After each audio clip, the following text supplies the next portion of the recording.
Sir வணக்கம் sir. வணக்கம். திருப்பரங்குன்ற issue வந்து இப்போ பரவலாக போயிட்டுருக்கு சார். இந்த டைமில் வந்து எச் ராஜா பேசின அந்த அயோத்தியை திருப்பரங்குன்றத்தை அயோத்தியா மாற்றுவோம்னு சொல்லி பேசுனது வந்து வைரல் ஆகிட்டுருக்கு. இதை பற்றி என்ன நினைக்கிறீங்க? திருப்பரங்குன்றத்தை அயோத்தியாக மாற்றுவோம்னு சொன்னால் கலவரத்தை செய்வோம்ன்றது தான் அர்த்தம் அதுக்கு பேர். அப்போ அதுதான் அவங்களோட திட்டமும் கூட. அதில் எச் ராஜா சொல்கிறதுல 100% உண்மை தான். ஆனால் அதுக்கு நாம் எப்படி இடமளிக்கக்கூடாதுன்றது தான் நம்ம வேலை செஞ்சுக்கிட்டு இருக்கோம். அப்போ அவங்களோட நோக்கம் என்னன்னு கேட்டிங்கன்னா, ஒரு மதத்தை வைத்துக்கொண்டு மத கலவரங்களை ஏற்படுத்துவது தான் அவங்களோட நோக்கம். அதுதான் எச் ராஜாவோட வார்த்தைகளில் நம்ம பார்க்க முடியுது.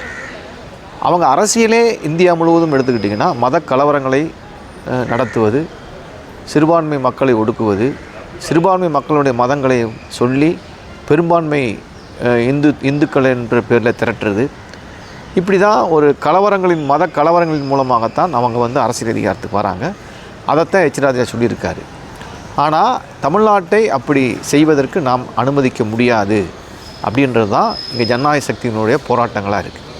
திருப்பரங்குன்றம் அப்படின்றத பொறுத்த வரையிலும் கூட அதாவது திருப்பரங்குன்றம் மலையின் மேலே தீபம் ஏற்றுவது தொடர்பான வழக்குன்றது அங்கே ஒன்றும் தீபம் ஏற்றாமலாம் இல்லை. கார்த்திகை தீபம் என்பது வருடந்தோறும் ஏற்றப்பட்டு வருகின்றது. அதற்கு பொருத்தமான இடம் தேர்வு செய்யப்பட்டு அங்கே இருக்கக்கூடிய உச்சி பிள்ளையார் கோயில் அருகே தீபம் ஏற்றப்பட்டு வருகின்றது. இந்த தீபம் ஏற்றுவது தொடர்பாக அங்கே இருக்கக்கூடிய பட்டர்கள், அந்த முருகனை வந்து அங்கே முருகனுக்காக வேலை செய்யக்கூடிய பட்டர்கள், பக்தர்கள், அங்கே இருக்கக்கூடிய மக்கள் யாருக்கும் இதில் எந்த மாற்று கருத்தும் கிடையாது. அப்போ தீபம் ஏற்கனவே ஏற்றப்பட்டு வருகின்ற பொழுது புதுசாக இந்து முன்னணி வேறொரு இடத்துல தீபம் ஏற்றணும்னு சொல்லுவதற்கு நோக்கம் இருக்கின்றது. என்ன நோக்கம் என்று கேட்டால், அதுதான் எச் ராஜா சொன்ன மாதிரி திருப்பரங்குன்றத்தை அயோத்தியாக மாற்றுகின்ற நோக்கம். அப்போ தர்கா இருக்குது, தர்காவில் போய் வந்து இடைஞ்சல் பண்ணணும், தர்காவை அங்கேருந்து வந்து எடுக்க வைக்கிறதுக்கு வேலை செய்யணும், அப்போ அதுக்கு பக்கத்தில் போய் தீபம் ஏற்றுறதுக்கு வந்து அனுமதி கேட்கணும் அப்படின்ட்டு தான் தொடர்ச்சியாக அவங்க வந்து கேட்டுட்டு வராங்களே ஒழிய, அவங்களுக்கு வந்து இந்து மத கடவுளுக்கு தீபம் ஏற்றுவதில் வந்து அவங்களுக்கு பிரச்சனை கிடையாது. அதெல்லாம் அவங்க நோக்கமும் கிடையாது. அப்போ அங்கே இஸ்லாமியர்களுக்கு எதிரான நடவடிக்கையாக ஒரு மத கலவரக்கான சூழலை உருவாக்குவது, அதன் மூலமாக அரசியல் ஆதாயம் தேடுவது என்ற நோக்கத்திலிருந்தால் இந்த தீபம் ஏற்றுகின்ற நடவடிக்கையை நீதிமன்றத்தில் அவங்க போய் வேலை செஞ்சுட்டு இருந்தாங்க. அதை ஒட்டி தான் இன்றைக்கு ஜிஆர் சாமிநாதனுடைய தீர்ப்பு வந்திருக்கு. ஜிஆர் சாமிநாதன் என்ற நீதிபதியும் ஒரு இந்துத்துவ தத்துவத்தை ஏற்றுக்கொண்ட நீதிபதி தான். அப்படி இருக்கும்போது ஒரு நல்ல சந்தர்ப்பமாக இதை பயன்படுத்தி கொண்டு ஜிஆர் சாமிநாதன்கிட்ட வந்து அவர் போய் ஆய்வுலாம் செய்கிறார். ஆய்வு செய்கிறதுக்கு அங்கே ஒன்றும் கிடையாது. உண்மையில் ஒரு நீதிபதி மத நல்லிணக்கத்தை பேணி பாதுகாக்க வேண்டும். அதுதான் ஒரு ஜனநாயக நாட்டினுடைய அடிப்படை. அனைத்து மதத்தினர்களுக்கும் இங்கு வாழ்வதற்கு உரிமை இருக்கின்றது. அனைத்து மதத்தினரும் அவங்கள் தெய்வங்களை வழிபடுவதற்கு உரிமை இருக்கின்றது. அந்த உரிமைகளை அந்தந்த வகையில் பாதுகாக்க வேண்டும் என்று தான் ஒரு நீதிபதி தீர்ப்பு சொல்ல முடியும். ஆனால் இந்த தீர்ப்பு என்பது தன்னோட சித்தாந்தத்திற்கான தீர்ப்பு, சட்டப்படியான தீர்ப்பு கிடையாது. ஒரு ஜனநாயக நாட்டில், ஒரு செக்குலர் ஸ்டேட் என்று சொல்லக்கூடிய நாடுகளில் அந்த சமத்துவத்தின் அடிப்படையில் அவர் வந்து அந்த பார்வை இருந்திருந்தால், சட்டத்தின் அடிப்படையில் அவர் பார்வை இருந்திருந்தால் இந்த தீர்ப்பு கண்டிப்பாக வந்திருக்காது. அப்போ இந்த தீர்ப்பை அங்கே வந்து இருக்கக்கூடிய அந்த தர்காவின் இடைஞ்சல் செய்யணும், அங்கே பின்னால் போய் வந்து அங்கே போய் அந்த தீபம் ஏற்றணும். அந்த தீபம் ஏற்றுவதாக இப்போ சொல்லப்பட்டிருக்கின்ற தீர்ப்பின் அடிப்படையில் அந்த தீபம் ஏற்றுகின்ற இடம் என்பது சாதாரண மக்கள் ஏறி போய் அங்கே போய் தீபம் ஏற்றுகின்ற மாதிரி இடம் கிடையாது. அவ்வளோ மோசமாக அந்த இடம் வந்து மலைகள் இருக்குது, வலிக்கு விழுவதற்கான வாய்ப்புகள் இருக்குது. அப்படி இடத்துல போய் தீபம் ஏற்ற வேண்டிய அவசியம் என்ன? இப்போ நீதிபதி என்ன கேட்டிருக்கணும்னா, ஏற்கனவே தீபம் ஏற்றுகின்ற நடவடிக்கை அங்கே நடந்துக்கிட்டு இருக்குப்பா, தீபம் ஏற்றுறாங்க, அந்த கோயில் தொடர்பான அறநிலையத்துறையோ அல்லது பட்டர்களோ பக்தர்களோ இது தொடர்பாக எந்த கோரிக்கையும் வைக்கவில்லை.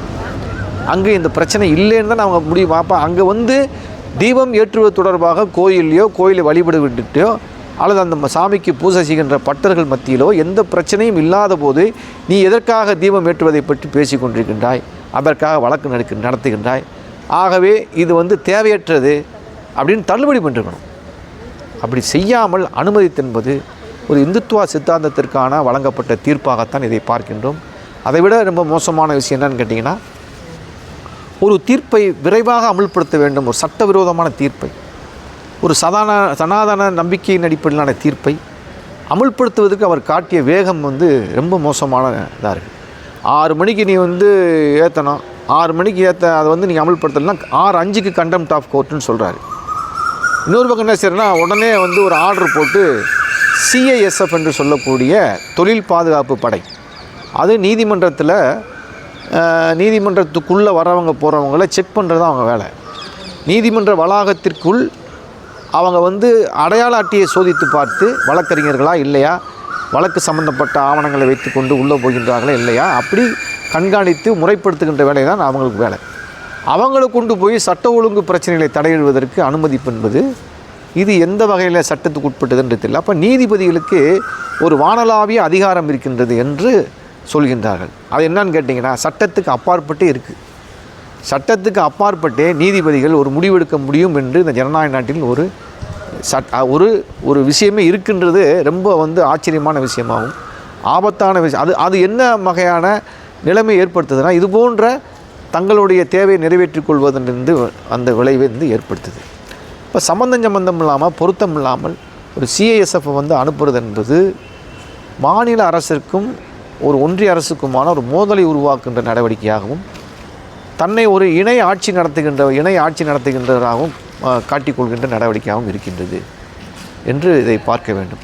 ஆகவே நீதிமன்றம் என்பது மக்களுக்கானதாக இல்லை, அது சட்டப்படி நடக்கவில்லை, சட்டப்படி நீதி பரிபாலனைகள் வழங்கப்படுவதில்லை, இந்துத்துவா கொள்கைக்கு ஏற்ற வகையில் நீதிகள் வழங்கப்படுகின்றது என்பதைத்தான் இந்த திருப்பரங்குன்றம் தொடர்பான அந்த தீபம் ஏற்றுகின்ற நடவடிக்கையின் வழங்கப்பட்ட தீர்ப்பு என்பது நமக்கு உணர்த்துகின்றது. நன்றி.